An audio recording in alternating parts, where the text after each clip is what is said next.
Hey everyone, I'm NornQueenAlexis and welcome back to the channel and welcome to this Codex review part 4, I think, of the Adeptus Sororitas Codex. And we are diving in today to the Relics. If you haven't seen the previous episodes, be sure to check those out. Make sure this is nice and zoomed in so you guys can see all of this. Now I do want to give a shout out to Games Workshop for sponsoring this video and sending me all of this cool stuff. It's been great working with them. I absolutely love them. Just wish they could answer an email every now and then. It's a joke. That's a joke. Anyway, diving into it, and I'm still kind of blown away by some of the big nerfs in this codex, but some of the big boosts themselves. Some of the nerfs were like in the stratagem section where Sisters Repentia couldn't attack twice anymore, which is fine. They were overpowered as it is. One round of combat is kind of enough, but now with the new Sacristans and the Paragon Warsuits, I don't think it's going to be something that's... You might see like one Repentia squad on the tabletop now, if not two, because of Bloody Rose. Bloody Rose is still amazing. I think it's probably the best. So I have my drink off to the side. Let's dive into this. Relics. The first one we have is the Blade of Saint Eleanor. A model equipped with a Blessed Blade only, this relic replaces the Blessed Blade with the following profile. It is a melee weapon, obviously. Strength +2, AP -3, and just a flat damage of 3. Solid weapon choice if you need something for like a cheap Canoness or your second Canoness in your list. Honestly, it's not bad. It's not great, but it's a relic sword. What does the Blessed Blade do now? I think it's still D3 damage. Let's see if the Canoness just has one on her profile. That would be super useful. I don't get why the Palatine can't upgrade her sword to a Blessed Blade. It's kind of really stupid that she has like no options whatsoever. Aside from switching out her bolt pistol to a plasma pistol, that still annoys me. So giving her a relic weapon might actually be worth it. Let's see, do they have the Blessed Blade here? Yes, they do. Strength +2, AP -3, 2 damage. So it just gives it +1 more strength. No, it doesn't. So strength 5, strength 6 with the Imerious. AP -2, AP -3, 2 damage versus just 1 more damage. That's pretty decent, especially if you combined it with an Inferno pistol to make a devastating close combat character. Because when you're locked in combat, you can still fire your pistol and you're getting 2 wounds no matter what with it. So actually you're getting 3 wounds no matter what with it, with the Inferno pistol, even if you roll a 1, because it's close range. But yeah. So overall, I think this weapon is adequate, but it's not something I'd go out of my way for. I'd probably just pass up on it. The next one is a model with a Brazier of Holy Fire. So again, another Canoness item. Each time an enemy demon model makes an attack against the bearer, they subtract 1 from the hit roll. The bearer gains the following abilities: Eternal Flame, Aura. While an enemy psychic unit is within 18 inches of the bearer, each time they take a psychic test for that unit that contains any doubles, they suffer Perils of the Warp. Pretty good anti-chaos relic, anti-psychic relic, but overall it's very situational. It can be very, very, very useful, but against top-tier meta armies, I don't think they're using too many psychic abilities. You're going to run into Null Zone and a few with Space Marines, aside from that. Let's see. Top army. Oh, no, Death Guard, too. Death Guard aren't really a top army, are they? I think they are still. I know that Drukhari has just been blowing everybody out of the water and really upsetting tournament scenes. So overall, I think this weapon is pretty good. If you take a Brazier of Holy Fire, you might as well take it. Let's see what the Brazier actually does aside from that, to see if this weapon is really worth it or not. Let's see. Holy Fire. 1 use only each time an attack is made against this, with this weapon that automatically contains a demon model. It suffers 1 mortal wound. Okay, so the Brazier is actually kind of just a trash tier weapon. Somebody is going to disagree with me on that, but I honestly think the damage output of Bloody Rose with a Blessed Blade is just better. But that's just me. So overall, I think it's cool, very situational. Wrath of the Emperor, this is a pretty decent pistol. I actually like putting this relic on a Sister Superior. So, an Adeptus Sororitas model with a bolt pistol only. This relic replaces the bolt pistol with the following profile. 18-inch, pistol 4, strength 5, AP -1, 2 damage. This turns a Sister Superior into a pretty nasty close combat slash mid-range unit. And honestly, I think for the extra command point, it's kind of worth it. If you want to upgrade one of your sisters to get it. Honestly, you could put this on the Palatine and have a pretty devastating Palatine as well. So not a bad upgrade for her. I stayed up way too late last night and lost my voice, so please forgive me. Litanies of Faith, Adeptus Sororitas model only, once per battle round. In the bearer, if the bearer is on the battlefield, you gain a miracle dice. You can reroll that. Oh, when you gain a miracle dice, you can reroll the dice before adding it to your pool. Honestly, pretty decent. Throw this on a Sister Superior, and or throw this on any character or Sister Superior, and it's pretty decent. Again, another way of farming good miracle dice. Mantle of Ophelia, Canoness model only. Each time an attack is allocated to the bearer, the damage characteristic of that attack is changed to 1. Actually, that's ridiculous. Combined with, wow, that just changes the damage to 1. There's a order in here. Impervious to pain. If you use Valorous Heart, you can have a Canoness that just doesn't die. I talked about the stratagem for making your Canoness not die, and honestly, that on a Bloody Rose Canoness might be really good too.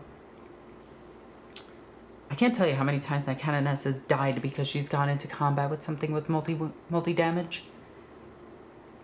Okay, so Sanctified Occult Imperialis model only. This is the next one. Add 1 to the bearer's toughness characteristic, so toughness 4. The bearer has a 4-up invulnerable save, pretty decent. Once per turn, after the first time a saving throw is failed, for that bearer, the damage characteristic of that attack is changed to 0. Okay, that could be pretty decent. I think that goes on like an Imagafire or something for Cult Imperialis. It can go on a Preacher, which is interesting if you want to keep a Preacher alive. They're going to die no matter what, so they die to a stiff breeze. Do you have Cult Imperialis? No, you don't. Do you have it? No, you don't. I guess it just goes on Preachers? And Priests? Does it go on you? No, it doesn't. Doesn't go on a Hospitaller. Do you have it? No. Okay, so it's strictly just the thing that you throw onto... Yeah, you just throw it onto a Preacher. Gives them a 4-up invo save, which is pretty neat. But yeah, the Book of St. Lucas adds 3 inches to aura abilities to a maximum of 12 inches. Amazing. Just absolutely amazing. You put this on your Imagafire or your Canoness, depending on which one you think needs it more. Personally, I'm still going to be bringing Canonesses for the +1 strength, which I believe I'm saying that correctly. Let me just double check and make sure that I'm correct and not being dumb. Add 1 to strength characteristic for the models in that unit. There we go. So getting a bigger aura ability of that just with a melee army is really decent, especially if you're bringing Sacristans, Zarathum, or Repentia. Especially being that most of them are going to outrun the Imagafire. So you want that 9-inch aura. The Iron Surplus. I'm still going to call this the Iron Surplus. Adeptus Sororitas model only. Add 1 to the bearer's wound characteristics. Each time an attack is made against the bearer, an unmodified wound roll of a 1 through 3 automatically fails. The bearer has a saving characteristic of 2+, which is one thing I always forget. So again, this is just amazing. This is the one that I go to for my relic on my Canoness. If you guys know battle reports, you know that I take a certain Canoness Olivia Kane, who always uses this. Honestly, I think it's amazing. It keeps your Canoness alive She will live through pretty much anything, and with a 4-up invo save, she'll survive most things. And now you can give her Feel No Pain on top of all of that, so she can be really good. This is great for any of the Canonesses, so long as you want to keep them alive. Okay, so the next thing is we have the Ecclesiarch's Fury. Model equipped with a chainsword only. This relic replaces the chainsword with the following ability, so this is going to be interesting. Strength +2, AP -3, 2 damage. So it just gives a Blessed Blade to anybody with the Ministorum keyword. So you're going to be using this on preachers and priests, and it's another way of getting a Blessed Blade to replace a chainsword. So you don't need to pay the points for the Blessed Blade, which is pretty decent. Each time the attack is made with this model, subtract 1 from the attacker's hit roll. Oh, never mind, it's garbage. And add 1 to the attacker's wound roll. That's very interesting. I'm just gonna pass on it. Honestly, if I need my preacher to get into combat, I'm already losing. Like, my preacher is just gonna stand by. It's gonna charge in and never get to swing, because hopefully my close combat units destroy the thing that they touch. Okay, Redemption. Model replaces a plasma pistol with the following profile. 12-inch pistol 1, strength 8, AP -3, 2 damage. Doesn't have the overheat ability. It doesn't look like it. Each time an attack is made with this weapon, if a hit is scored, draw a straight line between the closest part of this model's base or hull, and that is the closest model in the target unit. Make 1 wound roll against the target unit and each other unit that it passes over. So essentially, Mortarian's plasma gun is just given to a sister. That's actually really good for a Palatine. Ooh. Oh, you can be nasty with this. You can use the stratagem to give this item to a Seraphim. And this could be really nasty. Because she can take a plasma pistol and you replace the plasma pistol with this, and you just draw a straight line over a unit and just hit like 6 bodies with it with just a strength 8 AP -3, 2 damage shot. If you land within 9 inches of multiple units. Oh, you could be really nasty with that. Personally, I think it might be better on the Palatine, but it's still a cool idea to drop it in with a Sister Superior with a plasma pistol, or run it up the board with a Sister Superior with plasma pistol. A lot of these relics I'm really liking for Sister Superiors. Okay, the next one is a Priests only. God, these priest ones are just like, upgrade your priest. They're bad. Just take the named character one. Actually, he's bad too. And they didn't give us Uriah Jokobus back. So we don't get the hobo with the shotgun anymore. The bearer knows 1 additional hymn. Okay, this is amazing. In your command phase, the bearer can intune 1 additional hymn, and it knows 1 that has not already been intuned by a friendly model this turn. So yeah, that's one that you do want to take. That's actually really good. Although the hymns aren't necessarily great, just getting the 2 that you want off. We covered them in the last video, but essentially what you want is war hymns, and I think Catechism of Fire, wasn't it? Or Repugnance. Repugnance is really good for a large squad.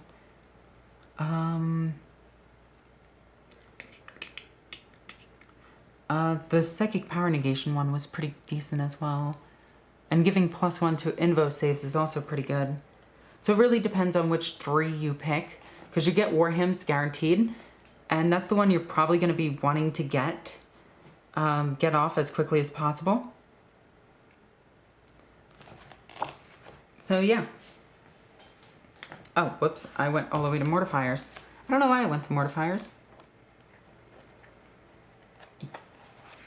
There we go.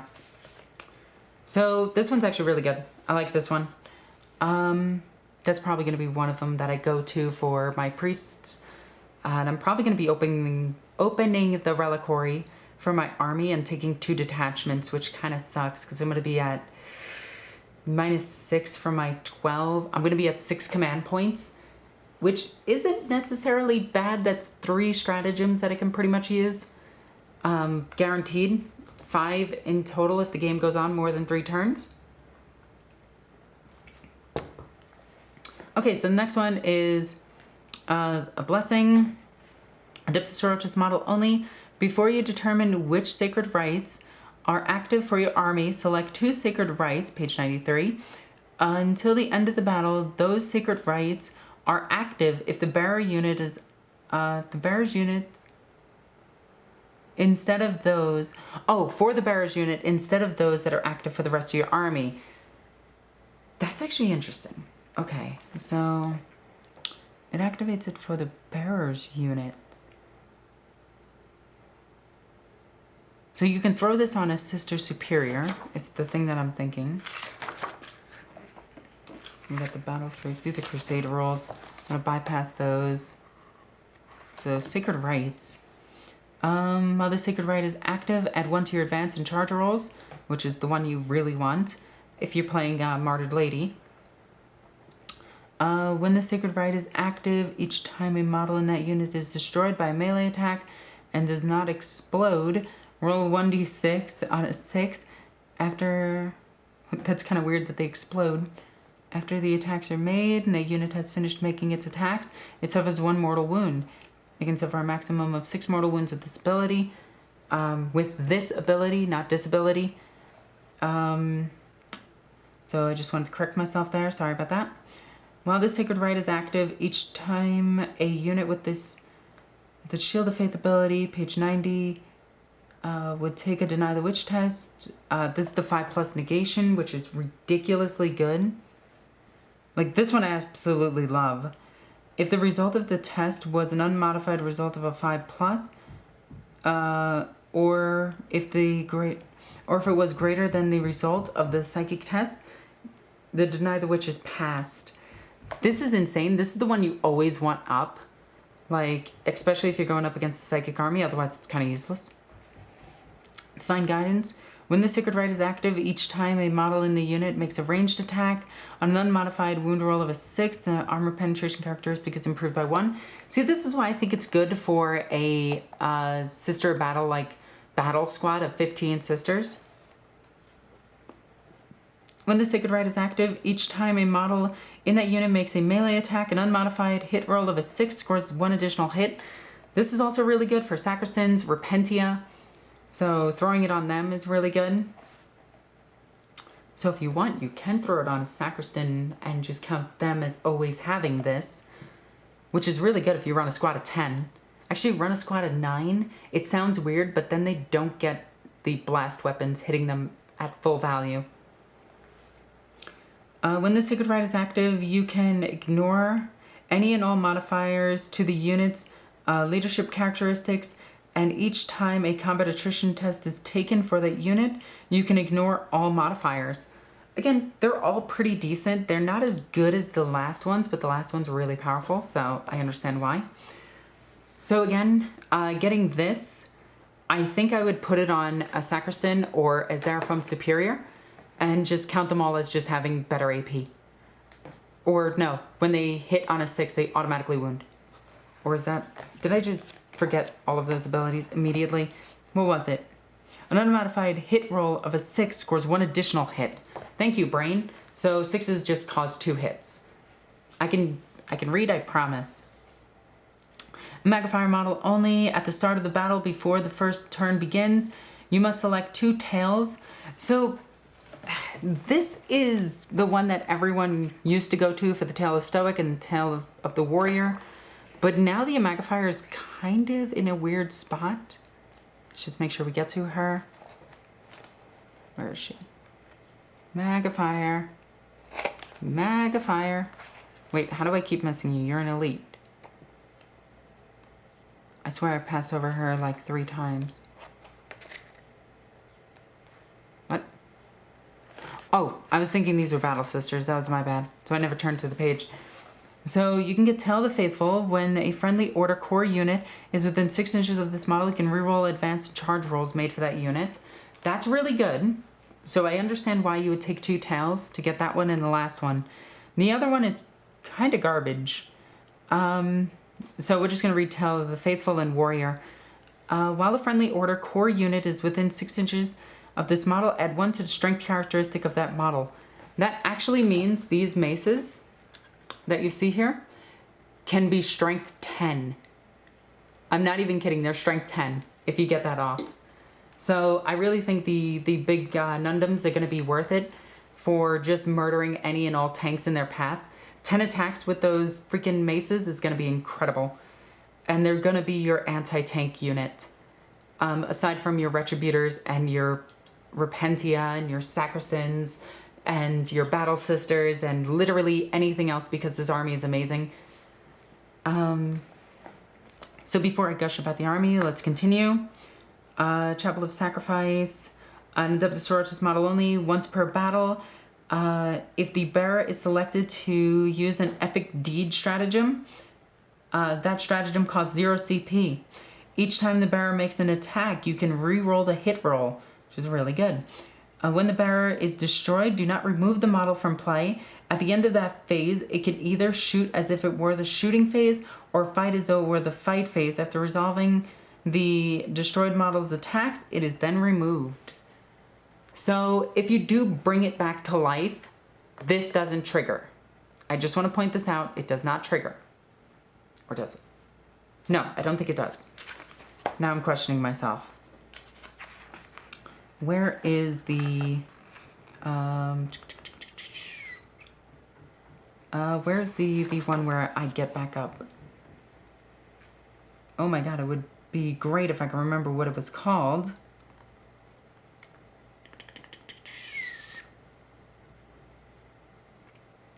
You can also use Martyred on them. It's when a character dies. So I just gotta look for character and highlight.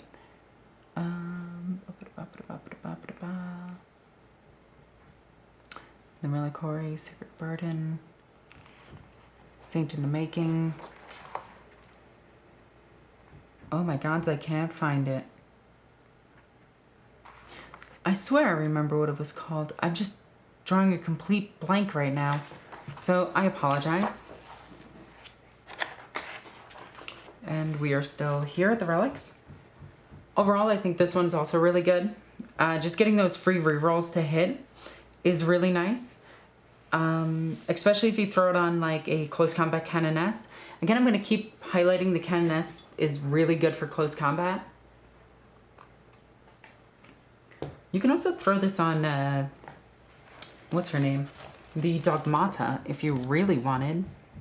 And they're pretty decent with their melee attacks. Strength plus 2, AP minus 2, 2 damage. And they have 3 attacks, so I wouldn't waste it on them. Never mind. 3 attacks, I wouldn't waste it. 4 attacks, I definitely would. But just doing epic deeds, like coming back to life for 0 is really cool. I am going to find it. It's going to annoy me. I'm going to find it. I know it's an epic deed stratagem too.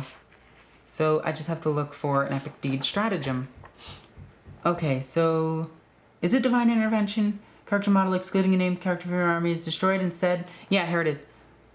Using any rules that are triggered when a model is destroyed. So yeah, this doesn't trigger when she dies and comes back to life. But still, it's really good. Okay, and that is it. And then we have the chapter approved rules. And these are our objective thingies. Yes? No? Yes? Yes. Yes, they are. So, let's go over these. We still have... I'm trying to keep these videos to about 20 to 30 minutes each. So, at the end of each turn, if 2 acts of faith were performed during this turn by Adeptus Sororitas units from your army, score 1 victory point. I love this. Or score 2 victory points if your opponent...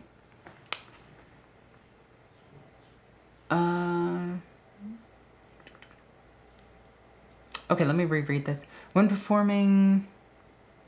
were performed during this turn by an Adeptus Sororitas unit from your army. Score 1 victory point if it is your turn, or 2 victory points if it is your opponent's turn.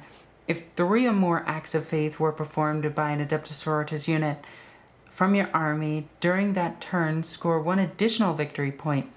Note that acts of faith performed due to cherubim dice bestowed by cherubs do not count towards the secondary objective. You cannot score more than 12 victory points from a secondary objective during the mission. Getting 12 for that is really nice, because it's just 2 for using 1, plus an additional 1 if it's your turn, so 3 on your turn. Or you can do it on your opponent's turn and get more points. Oh, that is going to be difficult to keep track of. You're going to get 12 points within like 3 rounds with this. Yeah, within 3 rounds you're getting this maxed out. And that's no mercy, no respite. Purge the enemy. So each of the following in your at the end of each of your shooting phases, score 1 victory point for each of the following that applied. 1 or more enemy units were destroyed by attacks made with bolt weapons by a Ministorm unit. That's not hard. We have a lot of heavy bolters. 1 or more units were destroyed by attacks made with flame weapons. Well, we're not getting that one because flamers are kind of garbage. And then meltaguns. Okay, so that's the Holy Trinity. If all 3 of these applied at the end of your shooting phase, then you score 1 additional victory point. So it's 4 victory points a turn to, what, a max of 12? No max. So you can max out on 15 victory points with that, but you have to use flamethrowers. And honestly, the only flamethrowers you're bringing are probably going to be attached to your mortifiers, but you'd rather use heavy bolters because then you get to shoot first turn. You also get to shoot in combat because the vehicles. Yeah, honestly, there's no reason to bring heavy flamethrowers right now. Even if you can max out on the damage of them. I don't think that this one is that good, okay? That's just me. I feel like there's better purge the enemy objectives. Or you want deploy scramblers, because Sisters of Battle can deploy scramblers and engage on all fronts really quickly. Shadow Operations, progressive objective. If you select this objective, then Adeptus Sororitas infantry and cult Imperial priest units from your army can attempt the following action. Okay, this is going to be nice and long. 1 Adeptus Sororitas infantry or cult Imperialist priest unit from your army can start performing this action at the end of your movement phase if it is in range of an objective marker that has not already been consecrated by your army. A unit cannot start this action while there are any enemy units, excluding aircrafts, in range of the same objective marker. This action is completed at the start of your next command phase or at the end of the battle, whichever comes first, provided that the unit performing it still within range of the same objective marker. If completed, this objective marker is said to be consecrated by your army, and until the end of the battle, that objective marker gains the inspiring Adeptus Ministorm terrain trait. Oh, that's actually really cool. So it ups leadership. As if it were a terrain feature. Okay. Each time a unit from your army completes the sacred ground action, if the objective marker was consecrated by this action, was wholly within your deployment zone, you score 1 victory point. Otherwise, you score 4 victory points. Oh, that is a lot of words for saying choose deploy scramblers over this.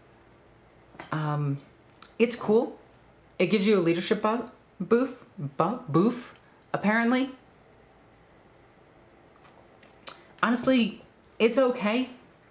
But the fact that you lose it the second an enemy unit comes within contact of it, so you have to kill a unit off the objective, then you have to consecrate the objective by doing an action, so you don't get to shoot with the unit. Unless you have a dogmata nearby, then you can still shoot. I'm not impressed by this one. I think I would take Deploy Scramblers over it. Battlefield Supremacy, Defend the Shrine. If you select this secondary objective after both sides have finished deploying, your opponent must select one objective marker on the battlefield not within their deployment zone. Okay, that's pretty good. To be the Sacred Shrine, objective marker. If it is only objective marker on the battlefield is in the enemy deployment zone, then you must select that one. At the end of your turn, score 3 victory points if you control the Sacred Shrine objective marker. At the end of the battle, you score 3 victory points if you control the Sacred Shrine objective marker. At the end of the battle, okay, reduce the number of victory points you have earned from this secondary by 3 to minimum 0 if your opponent controls the Sacred objective marker. So this is only... Okay, so it's 3 per turn. Okay, and it has an end game 3 points. So you can gain all 15 points from this, but you have to control it every turn of the game. Honestly, I'm not liking this one either. I think out of all of these, I really like this one the most. I think this one is going to be my first pick for every battle net going forward, because it just seems like the best. Use an Act of Faith. I do 2 per turn normally, so that seems easy enough. Okay, so I am going to skip Crusade rules. I do apologize. And the last thing we're going to do is take a look at Axe. Actually, I think we should stop here and do another video because this one's already at 32 minutes. So yeah, if you guys enjoyed this video, please check out the next one, the previous ones to this, and check out my Patreon. Patreon goes a long way to help supporting the channel. And yeah, as always, NornQueenAlexis. Love you guys. Bye.